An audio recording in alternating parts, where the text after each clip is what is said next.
તેથી જ્યારે જ્યારે સમય મળે ત્યારે ત્યારે ભગવાન મહાદેવના શિવાલય છે. શાંતિ આપનારું છે, પુણ્ય આપનારું છે, કામના મનોકામના પૂર્ણ કરનારું એ આપણું શિવાલય છે.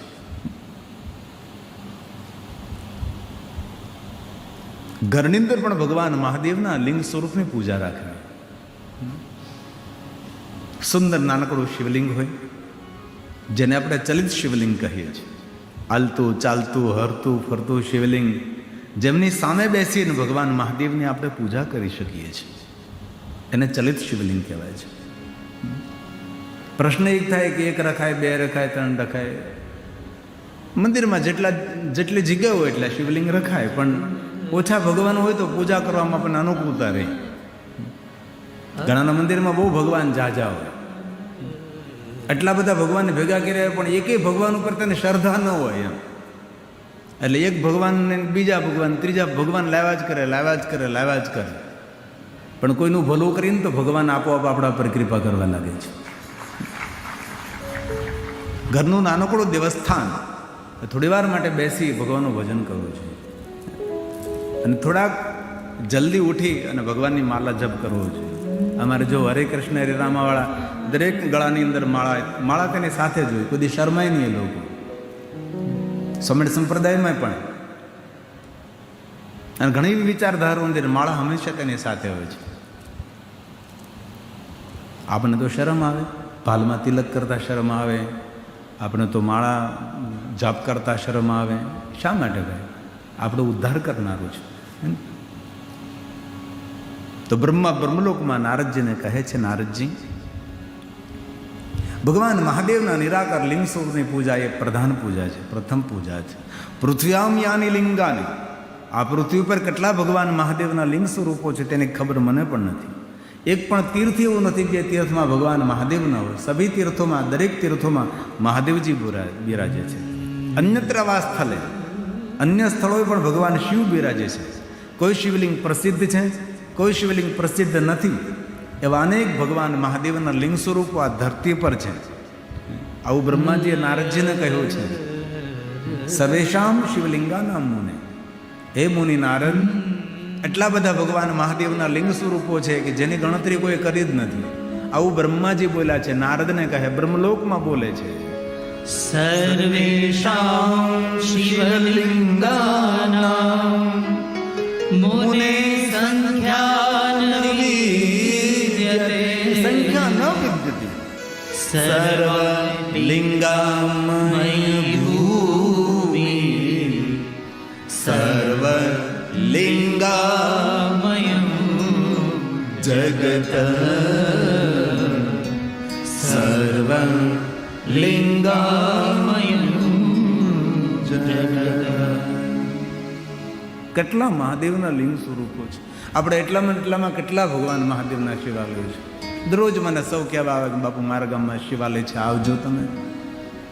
અહીંયા મારા સપનેશ્વર મહાદેવ છે, અહીં ભીડભંજન મહાદેવ છે, અહીં તડકેશ્વર મહાદેવ છે, અહીં તપેશ્વર મહાદેવ છે. કેટલા મહાદેવ. આ દક્ષિણ ગુજરાતમાં પહેલી 101મી કથા મેં બિલીમોરા સોમનાથમાં કરેલી. ત્યારે મેં પહેલી વાર દક્ષિણ ગુજરાત જોયેલું, પહેલી વાર અહીંના માણસો જોયેલા.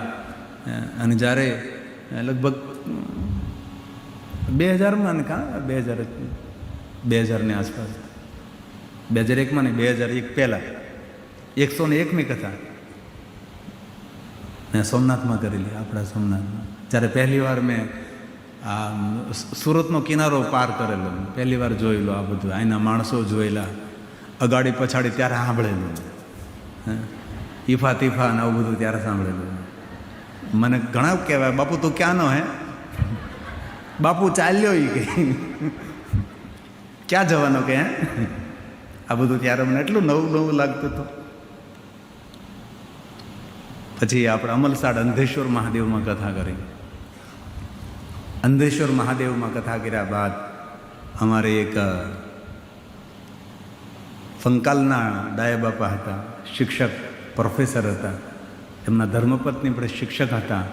અંધેશ્વરમાંથી મને મળેલા ડાયા બાપા અને મંજુમા, બંને હજી પણ ઓળખું છું, વંકાલના હતા. એ મને મલ્લિકાર્જુન મહાદેવ દર્શન કરવા લઈ ગયા. આપણું ચીખલીની બાજુમાં મજીગામ મલ્લિકાર્જુન મહાદેવનું બહુ જ પ્રાચીન અને સ્વયંભૂ ભગવાન મહાદેવજી, સરોવરના કિનારે એટલું સુંદર ભગવાન શિવજીનું સ્થાન, બાજુમાં હોલ. એટલે તરત મેં કહ્યું કે આ મંદિરના કોણ ટ્રસ્ટી છે, કોણ છે. કારણ કે પહેલાં તો હોલ જોવો એટલે તરત મારા મોઢામાં પાણી આવે, હોલ જોવો એટલે અહીં કથા થશે. કારણ કે દ્રષ્ટિ જે હતી ક્યાં કથા થાય, મેદાન ભળું તો કે આ મેદાનમાં કથા સરસ થઈ શકે.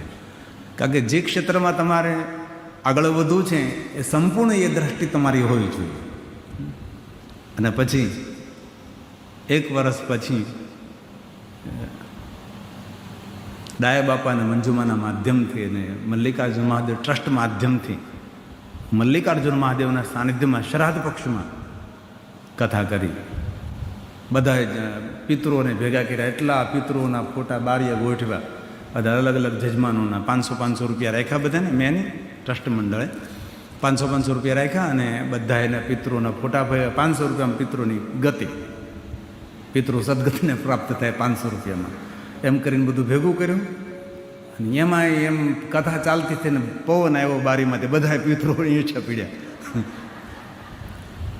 અને મલ્લિકાર્જુન મહાદેવમાં કથા કર્યા બાદ, ત્યારબાદ કનુભાઈ તમે સાક્ષી છો, 1 દિવસ પણ કથા બંધ નથી થઈ.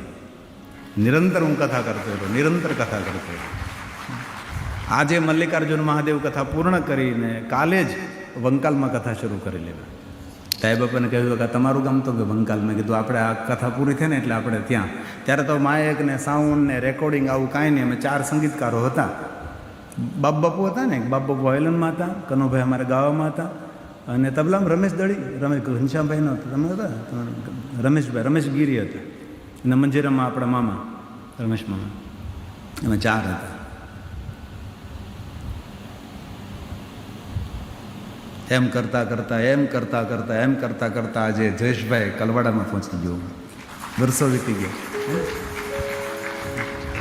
તો પાતાલે જેટલા શિવલિંગો ધરતી પર છે એટલા શિવલિંગો પાતાળમાં છે. અને ત્યાં મજીગામ મલ્લિકાર્જુન મહાદેવની સામે આપણે સાંઈધામ બનાવેલું, સરસ સાંઈધામ છે. ત્યારે મંદિર થોડું ડેમેજ થયું એટલે પડી ગયું છે, ફરીવાર બની રહ્યું છે. ત્યાં અન્નક્ષેત્ર ચલાવતા ઘણા સમય સુધી અન્નક્ષેત્ર ચાલ્યું, પણ પછી પીનારા માણસો બહુ આવતા હતા, ભોજને કરે અને રંજાડે કરે, એટલે પછી બંધ કરવું પડ્યું. બાકી ઘણા સમય સુધી લગભગ 7-8 વર્ષ અન્નક્ષેત્ર ચલાવ્યું છે જમવાનું. પણ પછી કારણ કે અહીંયા થોડોક એવું તો ખરું,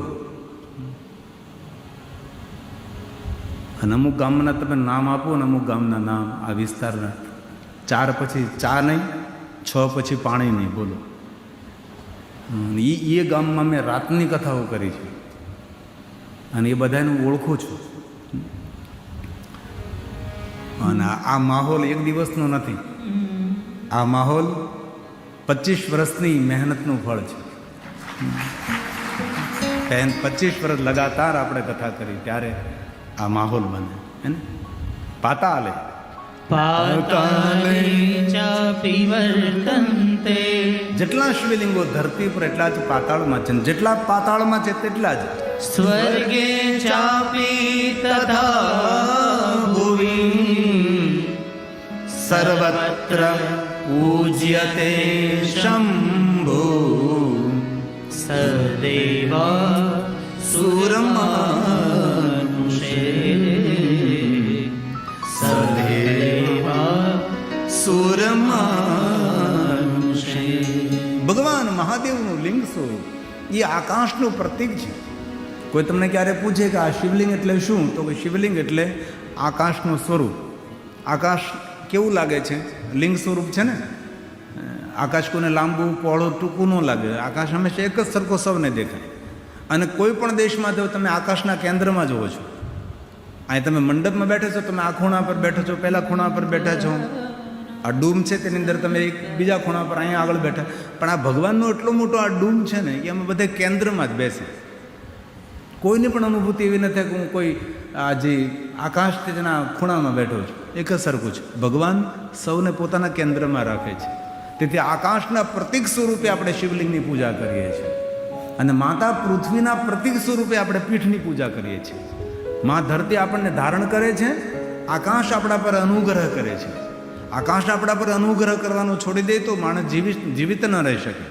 ધરતી માતા ધારણ કરવાનું, ધરતી સ્થિર છે, ધરતી ધૈર્ય છે, તેથી આપણને ધારણ કરે છે. જીવન જીવવા માટે માતા ધરતી આપણને જીવન આપે છે. તો ધરતીના પ્રતીક સ્વરૂપે પીઠની પૂજા કરીએ છીએ. આકાશના પ્રતીક સ્વરૂપે આપણે શિવલિંગની પૂજા કરીએ છીએ. આકાશમ લિંગ મિત્યાહુ, આકાશમ લિંગમિત્યાહુ પૃથ્વી તસ્ય પીઠિકા આલયમ સર્વદેવાનાં તસ્મા લિંગ મુચ્યતે, તસ્મા લિંગ મુચ્યતે. આલયમ સર્વદેવાના, વિશ્વના દરેક દેવી દેવતાઓ શિવલિંગમાં બિરાજે છે. તેથી રોજ ભગવાન મહાદેવને જલાભિષેક કરો, ભગવાન મહાદેવના લિંગ સ્વરૂપનું દર્શન કરો. ઘરમાં શિવલિંગ રાખતા હોય તો ખૂબ ભાવથી તેનું પૂજન કરો, તેને જલાભિષેક કરો. થાળીમાં, ત્રાસમાં લઈ, પાત્રમાં લઈને ભગવાનને સ્નાન કરાવો. સ્નાન કર્યા પછી કપડેથી તેને લૂછી અને ફરી પાછું મંદિરમાં સ્થાન ઉપર બિરાજમાન કરી દેવું. પુષ્પ ચડાવી, બેલોપત્ર ચડાવી. પેલું તૈયાર ચંદન ડબ્બીવાળું મળે, કોઈ દિવસ ભગવાનને નહીં ચડાવવાનું. એ કલર, એ કેમિકલ હોય. કપાળમાં પણ એનો ચાંદલો નહીં કરવાનો, કપાળ કાળું થઈ જાય. ચંદન ઘસવું પડે, ઓરિસ્સા ઉપર, તખતા ઉપર સુખડનું લાકડું આવે, કાષ્ટ આવે. એ બધી વ્યવસ્થા સુવિધા ન હોય તો સુંદર ભસ્મ, કોઈ જગ્યાએ યજ્ઞકુંડ હોય, કોઈ બ્રાહ્મણો યજ્ઞ કરતા ત્યાંથી ભસ્મ લઈ લઈએ, અથવા કોઈ તીર્થમાં જઈએ ત્યાંથી ભસ્મ મળી જાય. અત્યારે તો ઓનલાઈન એ ભસ્મ મળે છે. કેટલું સરસ સુવિધા, કેટલી સરસ થઈ ગઈ.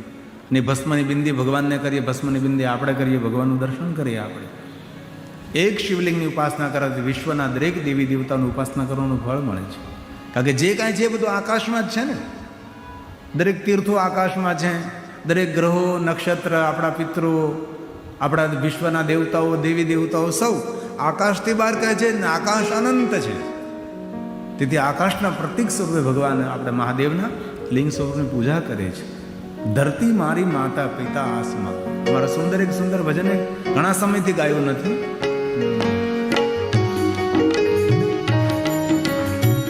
આમ તો ફિલ્મી ગીત છે, એમાંથી મેં શોધી કાઢેલું છે.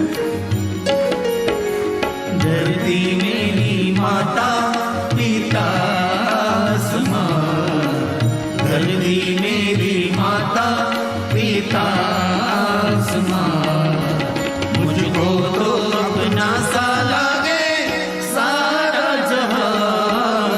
धरती मेरी माता પિતા આસમાન, ધરતી મેરી માતા પિતા આસમાન. ધરતી મારી માં છે, આકાશ અમારો પિતા છે. આ ધરતી પર જેટલા રહે છે એ મારા કુટુંબીજનો છે. સ્વદેશો ભુવનામંતર્ય શિવ ભક્તા નામ, જેટલા મહાદેવના ભક્તો છે એ મારા બાંધવ છે, મારા ભાઈ બહેનો છે. માતા છે પાર્વતી દેવી, પિતા દેવો મહેશ્વર. આપણે સૌ શિવજીના સંતાન છે. આપણા પિતા મહાદેવ છે, આપણી માતા પાર્વતી છે. તાલી મહાદેવને વહાલી.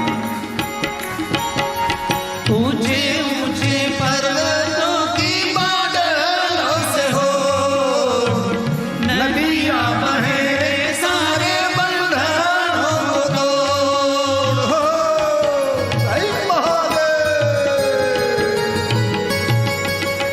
ऊंचे ऊंचे पर्वतों की बादलों से हो, नदियां बहे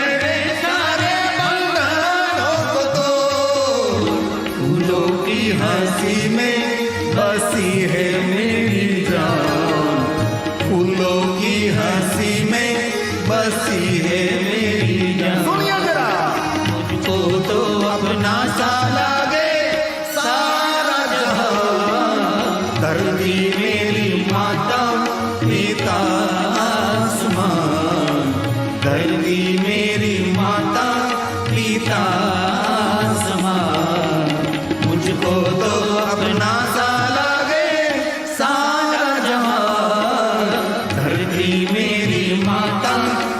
पिता आसमां, धरती मेरी माता पिता आसमां।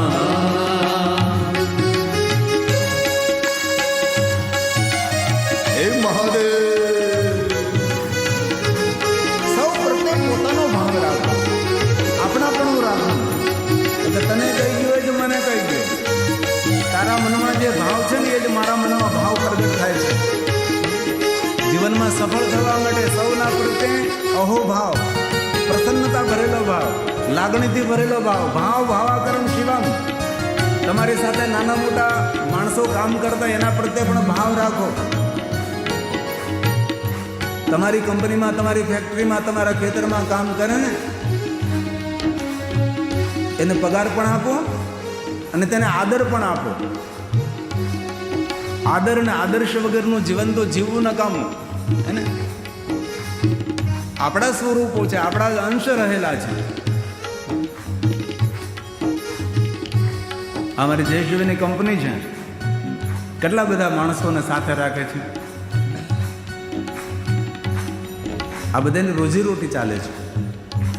એટલે જયેશભાઈની સાથે જેટલા ભાઈઓ બહેનો કામ કરે છે એ પોતાના મનમાં એવું જ ધારે છે કે આ કંપની જયેશભાઈની નથી, આ કંપની તો અમારી છે. પોતાપણો ભાવ રાખીને આ કામ કરે છે બધા જ.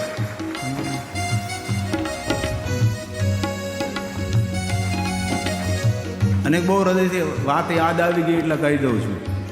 તમારા ખેતરમાં, તમારી વાડીમાં, તમારા ઘરમાં જે માણસો કામ કરતા હોય, આ કંપની શરૂ મેં કરી લો, મેં સ્વિચ દબાવેલી, ખબર નથી પડતી મને, પણ સ્ટાર્ટ કરેલું. જે તમારી કંપનીમાં, ઘરમાં કામ કરતા હોય, જે તમારા ખેતરમાં જે મજૂરી કરતા હોય, એને મજૂરી માગવી ન પડે એ પહેલાં તેને મજૂરી આપી દેજો, એવી એક પ્રાર્થના છે. તેને ધક્કા ન ખવડાવે ભાઈ. આપણા ખેતરમાં, આપણી ફેક્ટરીમાં કે આપણી સાથે કામ કરતા હોય તેનો પસીનો સુકાય નહીં એ પહેલાં તેને મજૂરી આપવી જોઈએ. સફળ થવું હોય તો એના શરીરનો પસીનો ન સુકાય એ પહેલાં એને આપી દેવું જોઈએ. આ તો ધક્કા ખવડાવે, ઉપરથી નહીં બોલવાના શબ્દો બોલે, એ સફળ પણ ન થાય ને સુખી પણ ન થાય.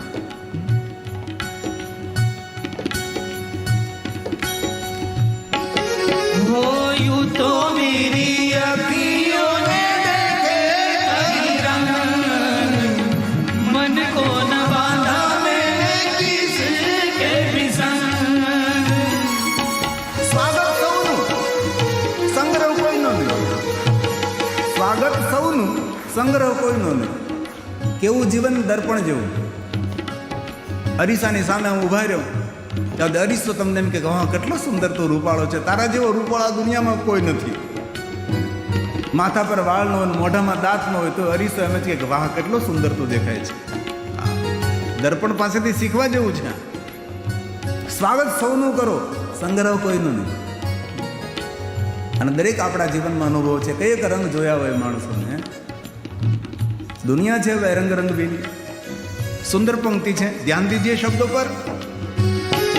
हो यूं तो मेरी अखियों ने देखे कई रंग, मन को न बांधा मैंने किसके भी संग।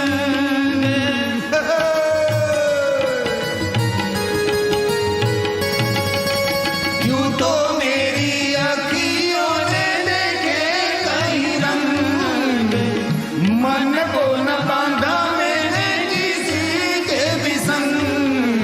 चल के ऊपर तैरो मैं हंस के समान, चल के ऊपर तैरो मैं हंस के समान। मुझको तो अपना सा लागे सारा जहां, धरती मेरी माता पिता आसमां, धरती मेरी माता पिता आसमां। मुझको तो अपना सा लागे सारा जहां, धरती मेरी माता पिता आसमां, धरती मेरी माता पिता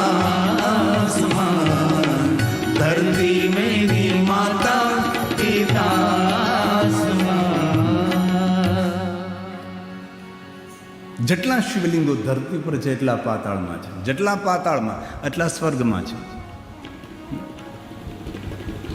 ત્રણે ત્રણ ભુવનમાં ભગવાન મહાદેવ બિરાજે છે. તમે બ્રહ્મલોકમાં ક્યારેક જાઓ તો બ્રહ્માજીના લોકમાં પણ ભગવાન શિવ બિરાજે. વૈકુંઠમાં જાઓ તો ભગવાન મહાદેવ બિરાજે. ગૌલોકમાં જાઓ તો મહાદેવ બિરાજે. કોઈ તીર્થમાં જાઓ તો મહાદેવ બિરાજે. કોઈ તીર્થ એવું નથી જ્યાં મહાદેવ નથી. એક ભુવન નહીં, ત્રણ ભુવનમાં શિવ છે. એક જગતમાં નહીં, ત્રણેય જગતમાં મહાદેવ છે. હે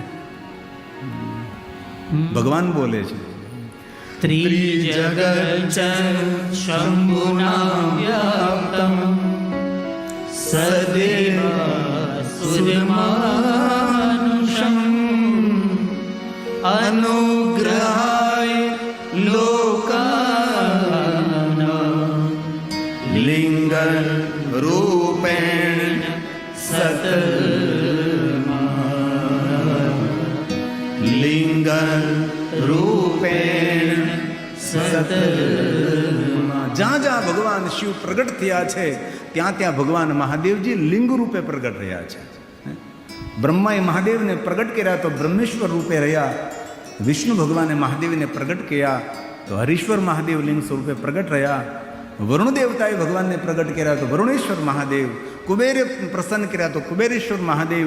ઇન્દ્રએ ભગવાનને પ્રસન્ન કર્યા તો ઇન્દ્રેશ્વર મહાદેવ. દેવતાઓએ પ્રસન્ન કર્યા દેવેશ્વર મહાદેવ. જે દેવતાઓ જે રીતે ભગવાન શંકરજીને યાદ કર્યા તે રીતે ભગવાન મહાદેવ પ્રગટ થયા છે. તેથી દરેક શિવલિંગોની કોઈ કથા હોય, કોઈ ઉપલિંગ હોય, કોઈ સ્વયંભૂ શિવલિંગ હોય, કોઈ જ્યોતિર્લિંગ હોય, તેની દરેકની કથાઓ હોય છે. કોઈને કોઈ શિવલિંગ પાછળ કોઈ કથા હોય છે. તેથી જ્યોતિર્લિંગ અનંત જ્યોતિર્લિંગ છે. 100 કરોડ જ્યોતિર્લિંગ, એના ઉપલિંગો કેટલો મહિમા છે. તેથી સવારમાં ઉઠીને બીજું કાંઈ ન થઈ શકે, 12 જ્યોતિર્લિંગને યાદ કરવા. અને આપણને સૌને કંઠસ્થ જ હોય છે. એટલું તો આપણે આવડવું જોઈએ ને. ભારત દેશમાં રહેતા આપણે જાતને હિન્દુ કહેતા હોય, આપણે સનાતની કહેતા હોય, તો આપણે 12 જ્યોતિર્લિંગના નામ તો કંઠસ્થ હોય કે ન હોય. આજે અમારો એક પરમ ભક્ત વર્ષોથી કથા સાંભળે, 25 વર્ષ કે 22 વર્ષનો જૂનો શ્રોતા મારો. તો એમની દીકરીના લગ્ન હતા તો મને પત્રિકા ન પહોંચાડી શક્યો. તો લગ્ન તો ગયા વર્ષે 3જા મહિનામાં પૂરે, પણ મારા માટે પત્રિકા રાખેલી ગયા વર્ષની 3જા મહિનાની. આ વર્ષે મને આપવા મને કે બાપુ ત્યારે તો કે તમે ક્યાં હતા ખબર નહીં હતી. તો પત્રિકા મેં સ્વીકારી, મેં જોઈ તો એની પત્રિકાના ઉપર 12 જ્યોતિર્લિંગના નામ લખેલા હતા. મેં તો બહુ સરસ બેટા, પહેલી વાર આ કામ કર્યું હતું. લગ્ન પત્રિકા અંદર 12 જ્યોતિર્લિંગો તેને લખેલા હતા. સારી વસ્તુને એ સમય બિરદાવો. ના તો હગાના હગા, એના હગાને એના હગાને, જેની સાથે કંઈ લેવા દેવા ન હોય એના બધાના નામ પત્રિકામાં હોય. એના બધા 12 જ્યોતિર્લિંગના નામ લખ્યા હતા.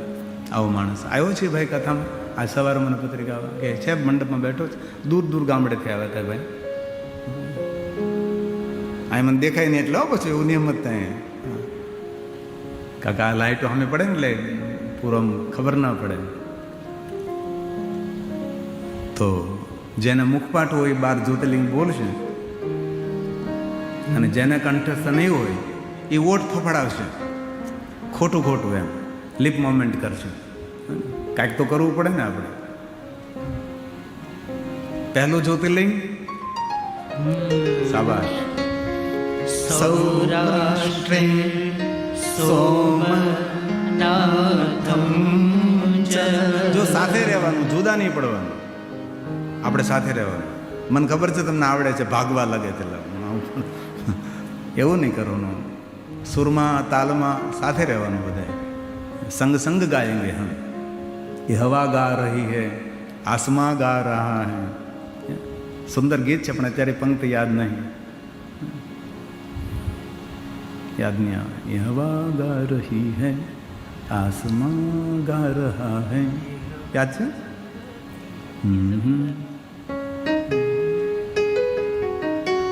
ये तर्ज આપણે એના પરથી બનાવ્યું. મેરે ભોલે કે સહારે.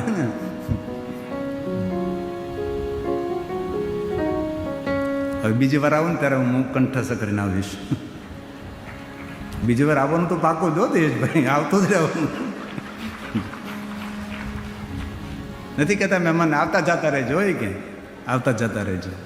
तो आइए साथ में भाव से और आदर के साथ सौराष्ट्रे सोमनाथं च श्रीशैले मल्लिकार्जुनम् उज्जैन्यां महाकालम् ओंकारं बमलेश्वरम् परल्या वैद्यनाथं च दाक्षिण्यां भीमशङ्करम् सेतुबन्धेतु रामेशं नागेशं दारुकावने वाराणस्यां तु विश्वेशं त्र्यम्बकं गौतमी तटे हिमालये तु केदारं भूषणेशं च शिवालये एतानि ज्योतिर्लिङ्गानि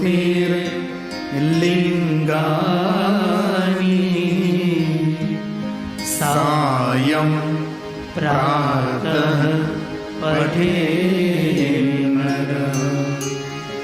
सप्त जन्म कृतं पापं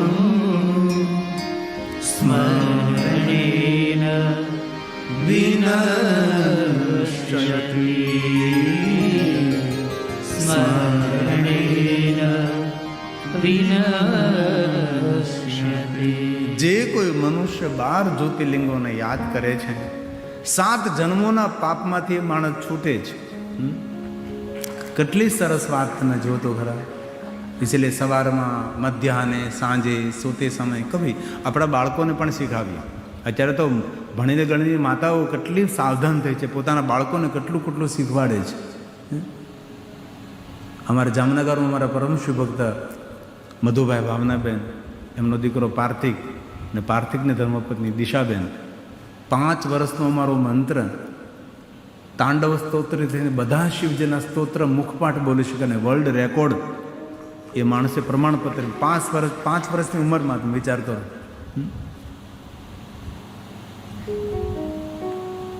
આ છે મંત્ર નાનકડો એવો. તેથી માં શું ન કરી શકે? આ કંઠસ્થ બોલે. તમે જો તાંડવ બોલ રાવણ કૃત, તમે કે કેટલા નંબરનું બોલો? 8 નંબર, 7 નંબર, 6 નંબર, તમે કયો વચ્ચેથી બોલી શકે.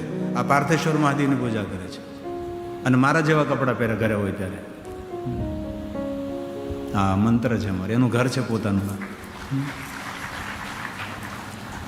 આ યોગદાન છે એની માનું, માતાનું, દિશાબેન.